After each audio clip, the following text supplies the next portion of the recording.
L'Institut supérieur des techniques médicales Mbujimayi a mercredi 8 mai 2024 reçu la conférence provinciale des chefs d'établissement d'enseignement supérieur et universitaire du Kasaï oriental dans ses installations. Les recteurs et directeurs d'enseignement supérieur et universitaire ont été dans leur réunion qui se tient 2 fois l'an. Cette rencontre a été présidée par l'abbé professeur Apollinaire Chibaka, président du COP7. Objectif, faire l'état des lieux de chaque établissement. À la fin de cette rencontre, le président du COP7 s'est exprimé en ces termes. C'est la réunion de la conférence des chefs d'établissement de l'ESU pour la région du Kasaï oriental. Nous nous réunissons 2 fois par an. Là, c'est la première année et la première fois pour cette année.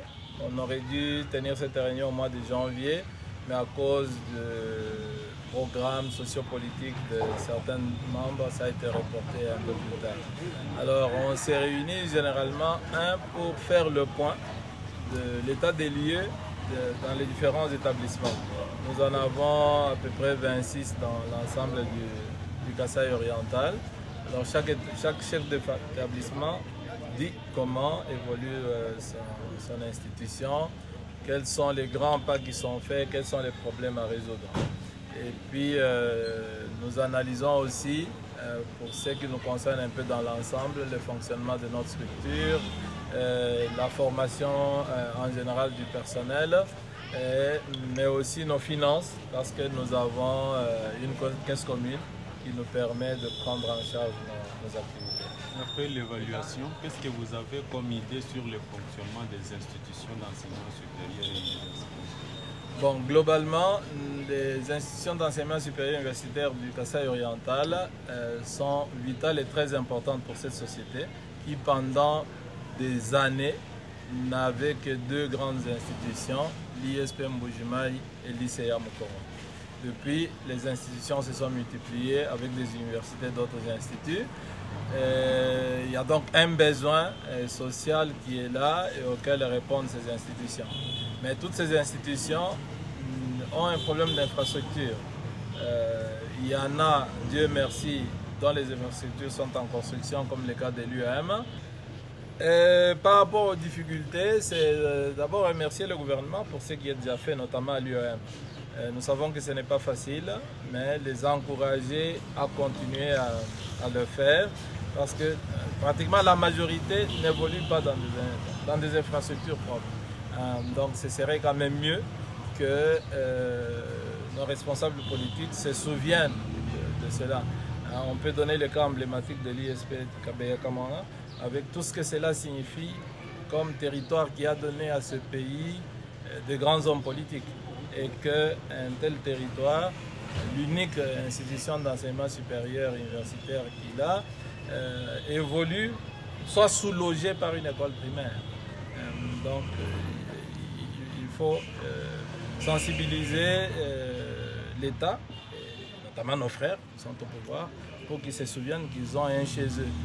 Très heureuse du choix porté sur l'ISTEM Mbujimayi, professeur Justine Mbelukachala, DG, n'est pas restée indifférente.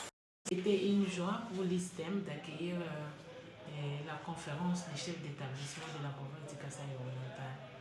Parce que l'ICI en général, c'est l'étendue de la République, est vaste, mais quand on se retrouve comme ça, les chefs d'établissement des institutions d'enseignement supérieur de ces pays, on est en train de travailler aussi pour la relève demain dans ces pays et dans notre province. L'absence d'institutions supérieures, c'était un manque. Mais le fait qu'on a accepté qu'il y ait beaucoup d'enseignements, d'institutions d'enseignement supérieur dans la province, a fait ils ont commencé par créer ces réseaux pour renforcer et redynamiser les liens entre les chefs d'établissement et porter ensemble les soucis de chaque institution.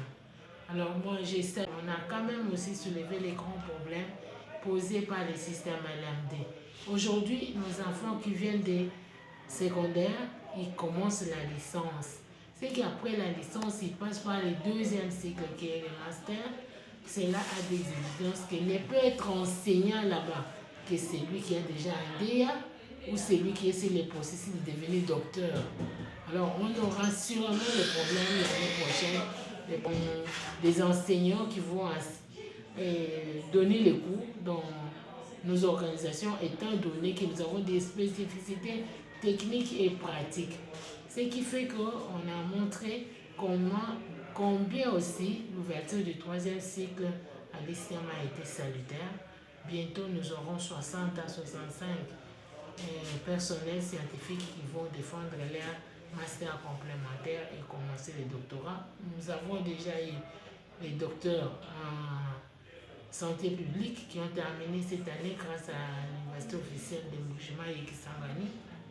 Donc, il y a un problème, c'est un défi à lancer qui vont enseigner dans les masters qui va commencer l'année prochaine. Et les derniers...